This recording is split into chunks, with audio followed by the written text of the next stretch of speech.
kasama, lalong-lalo na ang mga kababaihan na nandito ngayong hapon, mga manggagawa. Palakpakan po natin ang ating mga sarili dahil napakalaki ang grupong dumating ngayon dito. Ngayon ay araw ng paggawa, araw ng mga manggagawa. Subalit, nakakalungkot isipin na ang sitwasyon ng ating mga manggagawa ay lalong naghihirap. Mga kaigsuunan, maayong hapon kanatong tanan. Daghan ang mga mamumuo dinhi karong hapon. Nandito lahat ng mga manggagawa. Ang napakasaklap ay isang babaeng presidente. Kinahihiya ng Gabriela Women's Party. Isang babae na hindi nakakaintindi kung ano ang kahirapan na dinadanas ng ating sambayanan. Dahil sa krisis, lalong-lalo na dahil sa krisis, malawakan ang tanggalan sa trabaho. Karamihan nito, mga kababaihan. At kahit doon pa na hindi pa sila natatanggal, marami na silang problemang hinarap. Ang mga sexual harassment sa loob ng factory, ang lie down or lay off policy, ang mababang sweldo ng kababaihan na hindi pantay, hindi sapat, hindi angkop sa trabahong binibigay nila. Marami ang natatanggal ngayon, libo-libo ang natatanggal. Subalit, si Gloria ay nagmamayabang na marami pa raw trabaho na inaibibigay niya. Yan ay malaking kasinungalingan. Kung ano-anong job fair ang kanyang ginagawa. Subalit anong klaseng trabaho ang pinamumudmud niya? Mababa ang sweldo. Hindi sapat ang benepisyo. Kaya nililin lang lamang niya ang mga taong naghahanap ng trabaho. Sapagkat sila ay pinagsasamantalahan ng mga malalaking negosyante na ang hangad lamang ay lumaki ang kanilang kita, ang kanilang ginansya. Malawakan ang tanggalan at ang isa pang ginagawa nila upang lalo pang lumaki ang kanilang ginansya ay ang paggamit ng kontraktualisasyon. Sa kontraktualisasyon, hindi na sila magbibigay ng sapat na sahod. Hindi na sila magbibigay ng mga serbisyo, ng mga kasiguruhan na ang mga taong ito ay patuloy pang makapagtrabaho. Sa kontraktualisasyon, marami pa ang ma-exploit, marami ang hindi na makakatanggap ng wastong sahod. At ang mabigat na resulta ay ang hindi na pagbuo ng mga union. At yan ang gusto ng mga factory owners, na wala ng union na maghihingi ng sapat na sahod. Ang union lamang ang sandata ng mga manggagawa upang ibigay sa kanila ang dapat nilang matanggap. Subalit sa kontraktualisasyon, wala ng union na mabubuo dahil watak-watak na ang mga tao. Hindi na sila makakapunta sa factory ng wastong oras at hindi na rin makakatanggap ng wastong sahod. Yan ang gusto ng malalaking negosyante. Kaya kalaban natin yang sistemang yan. Dapat yan ay nilalabanan at ang isang paraan ay tayo ay mag-organisa. Patibayin ang mga unyon.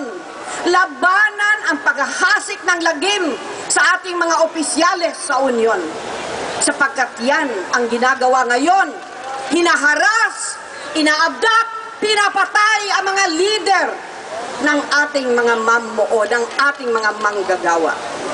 At yan ay ginagawa hindi lamang dito sa sentro ng ating bayan, kung hindi sa iba't ibang rehiyon kung saan malawakan ang tanggalan, kung saan maraming mga union leaders ay kinikidnap at pinapatay. Kung kaya, malaki ang panawagan na tayo ay magkaisa. Tayo ay mamulat sa katotohanan na ang malalaking negosyante ang siyang humuhut-hut ng lakas panggawa, na siyang dumadaya sa atin, na siyang nagsasamantala sa mga taong nagbibigay buhay sa ating ekonomiya. At sa kalawakan nito, nariyan ang kababaihan na siyang biktima ng polisiya ng kontraktualisasyon, ang kababaihan ng karamihan na unang tinatanggal. Alam natin yan. Last to be hired, first to be fired. Yan ang sitwasyon ng kababaihan. Kung kaya kami sa Gabriela Women's Party ay nananawagan na malaki ang pangangailangan na tayo ay magkaisa. Patibayin ang mga unyon, patibayin ang mga organisasyon sa loob ng mga paggawaan. Kung hindi, matatalo tayo nitong gobyernong ito na naglalako ng ating lakas. Subalit, ano ang kapalit? Nakikita natin si Gloria kung saan-saan pumupunta. Binibenta ang ating mga trabahante. Subalit, pagdating sa ibang bansa, dahil hindi nga niya natutupad yung kanyang mga pangako at dahil hindi nga natutugunan ang pangangailangan ng ating manggagawa, anong nangyayari?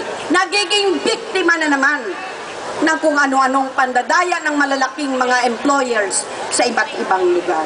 At umuuwi ang ating mga migrante na daya, na abuso, na exploit, naging biktima ng mali-maling polisiya.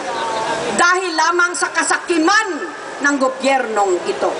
Dahil isang babae na walang karapatang magpatuloy umupo dyan sa Malacanang ay nagbebenta ng ating lakas. At dahil sa kanilang kasakiman, hindi man lang natutupad ang matagal na nating hinihiling, 125 pesos. Napakaliit niyan. At alam natin, milyon, bilyon ang kinukurakot nila. Subalit ang maliit na hinihiling ng mga manggagawa ay hindi nila nabibigay. Kung kaya, ang ating panawagan ay si Gloria ay patalsikin at huwag pabalikin kung meron pa siyang hangarin na bumalik. Dahil ngayon, ginagawa nila ang lahat upang baguhin ang ating konstitusyon at siya ay manatili dyan sa poder. Kaya tayong lahat sa araw na ito, inaalala natin ang mga yapak ni Kabel at alam natin na bigyan nating pugay, bigyan natin ng suporta ang ating mga manggagawa. Hindi lamang sa isang araw ng isang taon, hindi lamang sa Mayo 1, kung hindi sa bawat araw na nandito tayo mag-organisa, magpalakas ng ating mga organisasyon, patibayin ang mga unyon upang ipakita natin na kung walang mga lakas ng ating manggagawa, walang mangyayari sa ating bansa.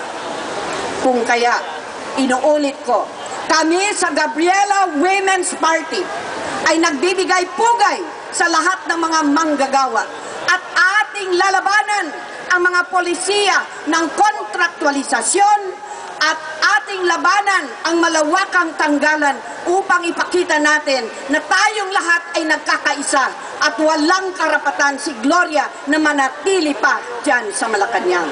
Magandang hapon sa ating lahat.